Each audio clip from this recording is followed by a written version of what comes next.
How we are using mapping? Well, in fact, our office is not a user of mapping or maps per se.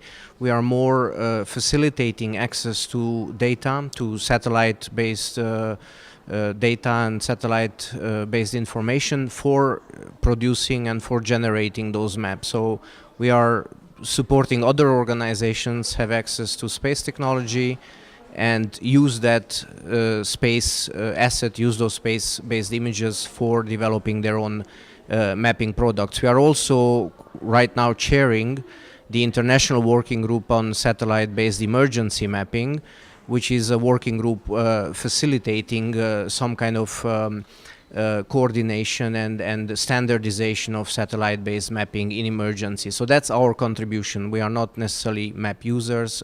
We are providing or facilitating map production through use of space technologies, space-based technologies.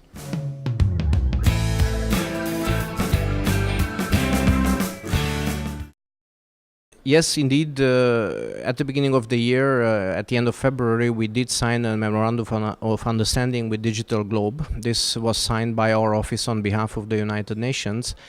Of course, I wish it was giving us access to their imagery archives. It's not, in fact, doing that. The memorandum is more about trying to facilitate, let's say, the access of United Nations entities to the various service offerings and imagery offerings of Digital Globe.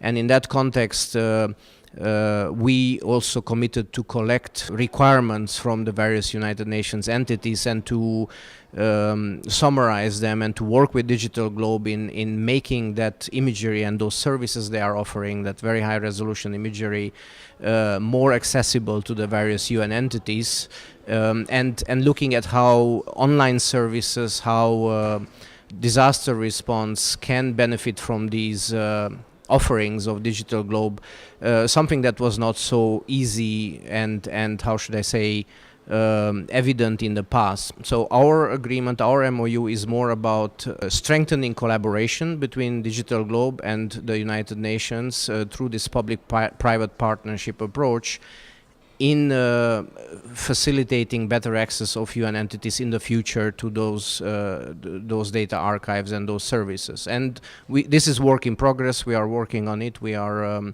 developing right now. We are collecting survey results, and we are looking at how to then move on to the next step of maybe accessing their imagery archives through some shared licensing, coordinated licensing among all UN entities.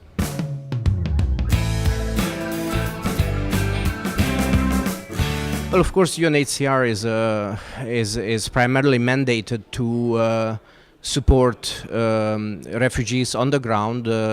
That's their mandate as given by the UN General Assembly. And in that work, they use more and more geospatial data and satellite data, especially in terms of camp monitoring, in camp mapping, and so on. Our mandates, as given to our office by the UN General Assembly, are that facilitation of access to space-based technologies to help promote the use of space technologies for the benefit of mankind. That's in one short sentence the summary of the mandate given to our office. So we do that by supporting any other UN entity, any member state, any other international organization in their goals, in their mandates, through provision or through helping them access space technologies. So those are two different mandates given by the same United Nations General Assembly to two different offices within the UN system. So.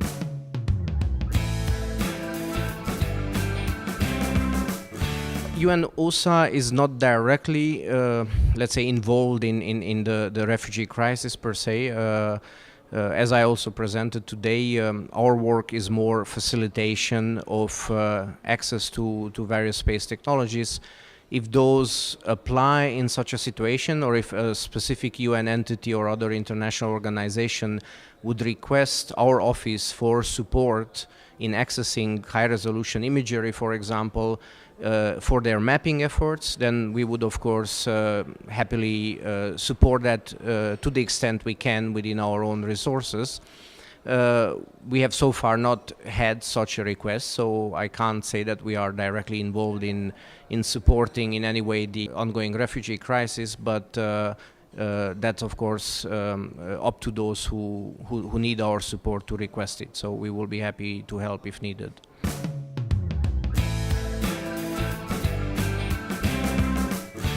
From my perspective, I can say that since I got involved on behalf of the office in the Eye on Earth efforts and initiative, I became an active participant of the Disaster Management Special Initiative and of the Water Security Special Initiative. Through these two special initiatives, through my involvement, through my contributions to these efforts, I learned a lot about what other organizations are doing, about the needs of other organizations. I see more clearly where our office can support those various efforts. I realize that there is still a lot of knowledge sharing and awareness raising to be done in terms of benefits of space technologies for all these different other entities. So in one word, I think our participation is quite beneficial for other entities, but also for our own let's say implementation of our given mandates. So doing our work better is a result of the good networking and the new things we are learning in such a community as we have here. So I'm actually very happy that I got involved, that our office can participate, and that I can be here as a speaker in this summit, and I will continue to work together with within those special initiatives, of course, in helping build capacity and in helping promote access to these technologies from our side within our given mandates.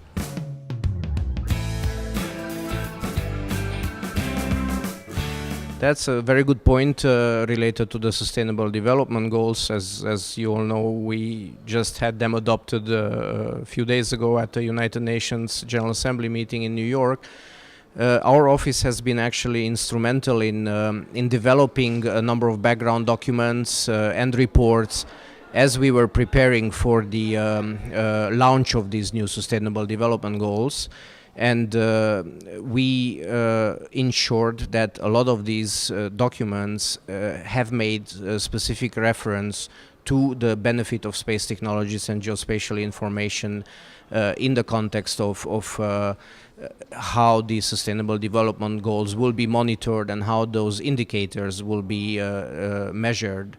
So we are already looking at how, in the context of the Unispace Plus 50 celebration that the office is planning for 2018, we can address the Sustainable Development Goals by setting up or organizing specific capacity building workshops, knowledge transfer workshops in various developing countries dedicated to those Sustainable Development Goals and how space technologies can help monitor and measure those indicators as agreed by the member states. So that's our work now, to map out these goals and how space technology can help monitor those, and then make sure that countries receive the kind of support they need through our facilitation.